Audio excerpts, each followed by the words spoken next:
Now, before going to the second speaker, let me call up on the stage his evaluator, Toastmaster Anurag Jain, to please read out the objectives.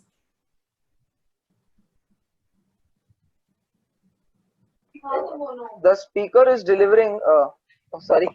Thank you, General Evaluator, and good morning, fellow Toastmasters and dear guests. The speaker is delivering his Level 1 Project 3 research and presentation from the Pathways Presentation Mastery with the speech title Adopt the Change. The purpose of this project is for the member to learn or review basic research methods and present a well-organized, well-researched speech on any topic. Timer, please note that the time limit is 5 to 7 minutes. All the best to the speaker, and over to you, the General Evaluator. Thank you, Toastmaster Anurag. Now, our second speaker is a chartered accountant by profession, and Toastmaster Shital Kumar played the role of Dronacharya for him. Now, when I asked about Mahabharata, he said that he had learned a lot of things from different characters of Mahabharata. And he learned that it's always better that to die in the feet rather than to live in the knees from Abhimanyu. From Karna, he learned that loyalty is always greater than royalty. So with that note, let me welcome Toastmaster Mohit Jain with speech title Adopt the Change. Adopt the Change, Toastmaster Mohit Jain. Over to you. Thank you very much. How many of you know him?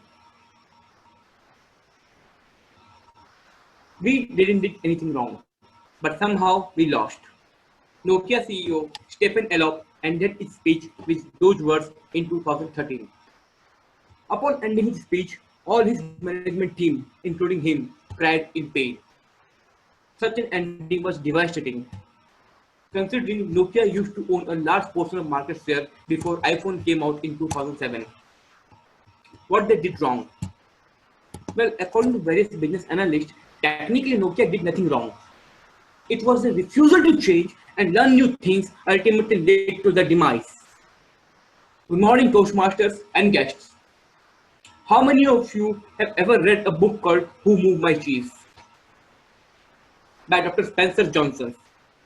Well, this book was suggested to me by my Dronacharya Sital sir. It has narrated change and responding to change proactively and reactively in very simple and lucid manner. Before moving forward, let me go with a common question. Why change happens? How we are going to deal with the change?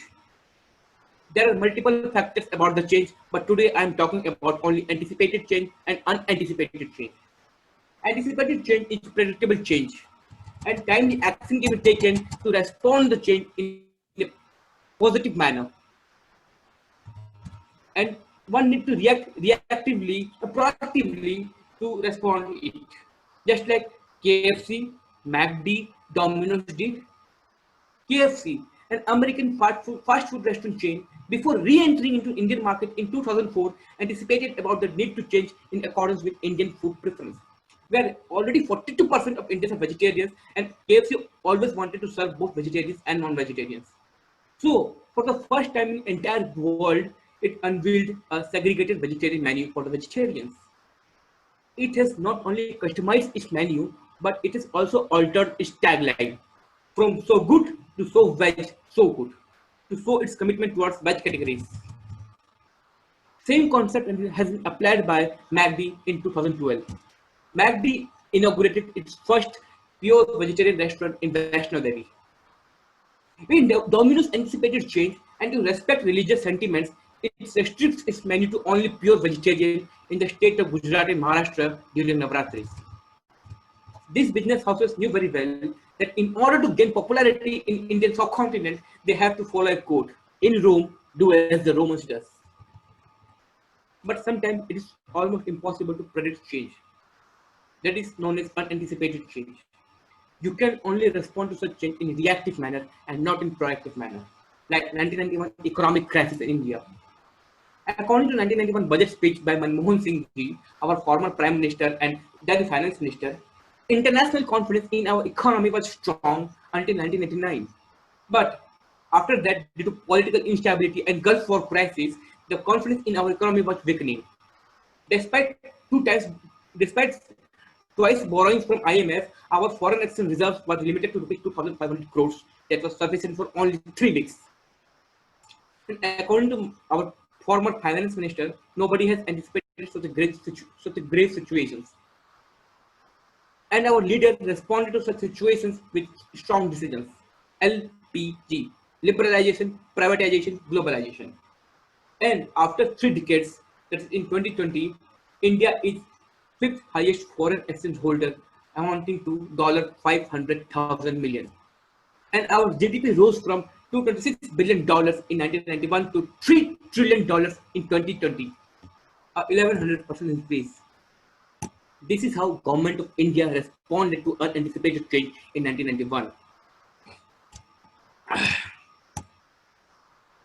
While my research, I came with a very strange fact. Almost every one of us has resisted the change at least one time in our life. I have resisted change, you have resisted change. But why?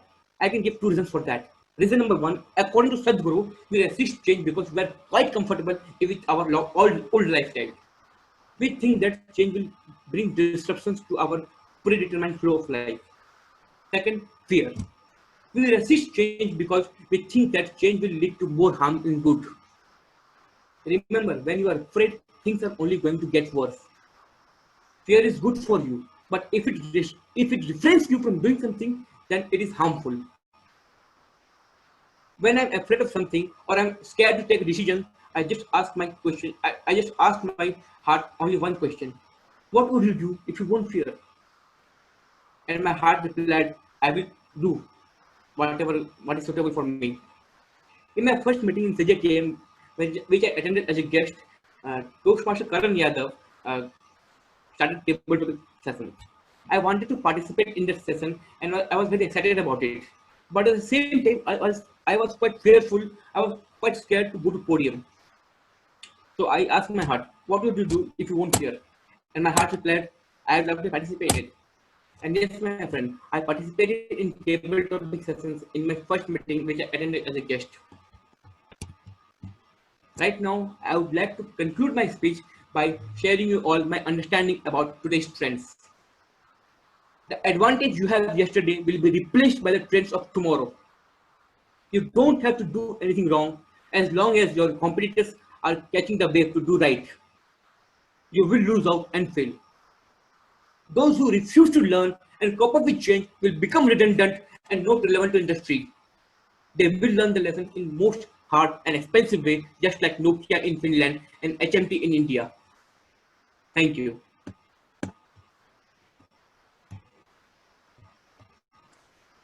Thank you, Toastmaster Mohit Jain. What a fabulous speech. You have done your research very well. Your speech is very informative, and I really like that you mentioned that beautiful book that Who Moved My Cheese. That's a very, very good book. With that note, let's come back to Mahabharata. Now, the beauty of Mahabharata is that you can always relate to the characters no matter who you are, right? So I am thinking that why. Moving on to the next speaker, Toastmaster Mohit. He was evaluated by Toastmaster Anurag. So, so let me welcome Toastmaster Anurag to evaluate Toastmaster Mohit. The virtual podium is all yours. Over to you. Thank you, General Evaluator. Good afternoon, fellow Toastmasters and dear guests, and to Toastmaster Mohit in particular. Ladies and gentlemen, progress is impossible without change, and those who cannot change their mind cannot progress. Toastmaster Mohit, first of all, I would like to congratulate on the fact that the last time I gave you one recommendation of voice modulation, you have used that quite aptly throughout your speech. One of the examples would be when you said why change happens. So your voice modulation, the pitch of your voice changed. So kudos to you for that. Now coming to your speech, when you started your speech, you started it with a question and a picture that immediately grabbed the audience's attention. And Nokia is something that we all could connect through. So definitely it connected with the audience from the very first instance. Now the second thing is that you immediately went to the topic itself and showed how Nokia couldn't change, and it created uh, and it made his own failure. So that's where you have started your speech. Now, then your speech was filled with various examples like HMT, McDonald's, KFC, and to Toastmasters as well. So kudos to you for filling your speech with various facts and figures as well. Now, some of the recommendations that I would give you is that when you are giving so much of facts and figures, at times you did give uh, the source from which you took it, but like when you mentioned that the GDP of our country is $3 trillion as of 2020, you forgot to mention that source of it. When you mention the source, it just adds the credibility to it. Now the second thing is, when you were giving your speech, you were moving to and fro in front of the camera. So that is kind of a crutch gesture that I would say, and that kind of disturbs the audience. And one thing that I could notice was that you were reading something from the screen. I don't know whether you were doing that or not, but you didn't have eye contact with the camera. So that is again something that disconnects you with the audience. Next, I would say that since your project was on now you could have focused on a particular thing or a story instead of giving various examples and jumping from Nokia, HMT, KFC, McDonald's, and Toastmasters. This would have, if you would look after these kind of recommendations, then you might become a zenith public speaker. What I would say is that uh, you had a great voice modulation throughout your speech, a lot of facts and figures. Just add a bit of sources from it, and in the speech that you mentioned that how KFC customized its menu to suit the Indian customers. That's exactly what the message was to the whole audience, that we should, when in Rome, we should do as Romans. Thank you, and over to you, General Evaluator.